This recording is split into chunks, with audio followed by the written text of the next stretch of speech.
اهلا بيكم في فيديو جديد من مطبخ امنية سلامة. ازيكم عاملين ايه؟ يا رب دايما تكونوا في احسن صحة واحسن حال. جايه لكم النهارده بفيديو وهو الليمون المعصفر. هنعمله بابسط طريقة، بالظبط 6 ايام وهنكون اكلين منه، بيبقى في منتهى الجمال. طبعا الحاجة الحادقة احنا منقدرش نستغنى عنها، خصوصا جنب الاكلات الشتوية، ومفيش احلى من الليمون المعصفر. انا جبت هنا كيلو من الليمون. نخلي بالنا اما نيجي نجيب ليمون يستحسن لو نجيبه كله حجم واحد.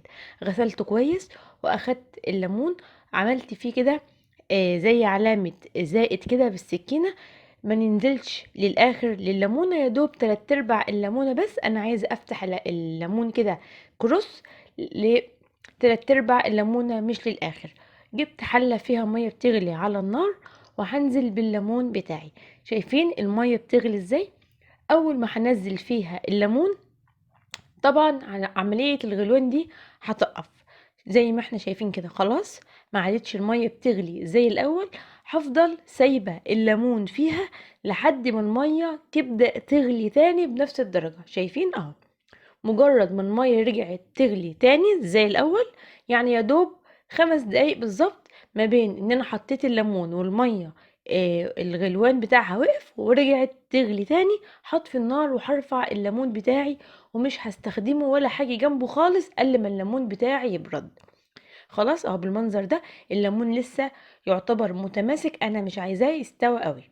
سبته لما برد خالص. شايفين ان الليمون متماسك مش مهري ولا حاجة. وبعد كده هروح اجهز الحشوة اللي هنحشيها جوه الليمون. هنا جبت نص كوباية من العصفر بيتباع عند العطار، وحطيت عليهم معلقتين من حبة البركة. حبة البركة الكمية اللي تعجبك، انا حطيت معلقتين، وحطيت معلقة ونص كبيرة من الملح الخشن. انا بفضل الملح الخشن جدا في المخللات عموما. خلاص يبقى حطينا نص كوباية من العصفر، عليها معلقتين من حبة البركة، ومعلقة ونص أو معلقة هرمية من الليمون من الملح الخشن. وهاخد الليمون بتاعي بعد ما برد وهحشيه بالخلطة اللي احنا عملناها الجميلة دي. لو ما كانش الليمون بتاعنا متماسك هنيجي نحشيه، هيقعد يتقطع مننا وينزل مية ومش هيبقى حلو خالص. احنا زي ما اتفقنا نحطه، المية ترجع تغلي نرفعه على طول من على النار. هحشي الليمون بتاعي بالطريقة دي كده، وحملاه من الحشوة اللي هي العصفر والملح وحبة البركة زي ما احنا شايفين، لحد ما هخلص الكمية بتاعتي كلها. خلاص هنا انا خلصت الكمية بتاعتي. شايفين جميل ازاي؟ ما شاء الله، في منتهى الجمال. هجيب بعد كده البرطمان اللي انا هخلل فيه الليمون. يستحسن ان تكون كمية الليمون قد كمية البرطمان، يعني ما يبقاش البرطمان لسه بقيته فاضي فالليمون يعوم، او اي مخلل عموما ما بيحبش كده. فانا بحب ان انا اخلي البرطمان على قد المخلل بالظبط، عشان المخلل يبقى محكوم كده ما يبقاش عايم في البرطمان. هرصص الليمون بتاعي كده جنب بعضه اهو بالمنظر ده.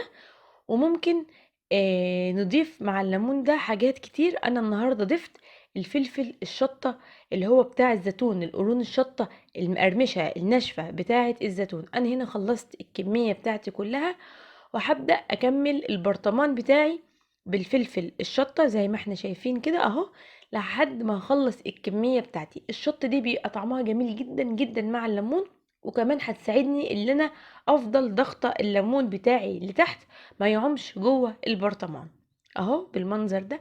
وطبعا كان ممكن نعمل البرطمان كله ليمون من غير شطه خالص، بس انا حبيت اعمل ميكس ما بين القرون الشطه الجميله دي والليمون المعصفر. خلاص كده انا مليت البرطمان بتاعي زي ما احنا شايفين. هنروح بقى لمحلول التمليح. فاكرين الميه اللي احنا غلينا فيها الليمون؟ اوعوا ترموها. اخدت منها 3 كوبايات اهو. لكل كوباية مية مغلية وبردت معلقة كبيرة هرمية من الملح الخشن، ونص معلقة من الكركم، وحطيت معلقة كبيرة من هريسة الشطة، ونص معلقة كبيرة من السكر، يعني معلقة صغيرة من السكر ونص معلقة صغيرة من الكركم، معلقة كبيرة من هريسة الشطة، و3 معالق هرميين ملح على 3 كوبايات مية. وبعد كده هنزل بيهم على برطمان الليمون بتاعي. يستحسن لما نيجي نسلق الليمون ما نكترش المية، انا عايزة تبقى المية مركزة فيها طعم الليمون، عشان كده بعد كده انا هستخدمها. واخر حاجة حطيت 3 4 معالق من الزيت على وش البرطمان علشان يحفظه ويبقى الوش بتاعه نضيف مفيهوش اي ريم او اي حاجة. كيس بلاستيك نضيف من بتاع التلاجة حطيته على وش البرطمان، وقفلت البرطمان بتاعي كويس جدا واديته كده تقلبتين هنسيبه قد ايه بالظبط؟ هنسيبه اسبوع. اسبوع مش هنيجي جنبه ولا اي حاجة، بس يستحسن ان احنا نحط تحتيه طبق، لان بيبقى فيه عملية تفاعل جوه البرطمان، وبيبدأ ساعات البرطمان ينزل مية، فيبقى حاطين تحتيه طبق عشان ما يبهدلش المكان. طبعا بعد اسبوع كان التاكل نصه زي ما انتوا شايفين كده، ويا دوب لحقت لكم الحبة دول. تعالوا نشوف شكله ونشوف لونه ونشوف شكل المية بتاعته في منتهى الجمال. هنا انا جبت علبة وعشان اوريكم قد ايه الليمون متماسك مش مهري، مستوي، لونه تحفة من الكركم وهريسة الشطة اللي احنا حطيناهم، حاجة في منتهى الجمال. شايفين حاجة البيت جميلة ازاي؟ ما اخدش مننا وقت.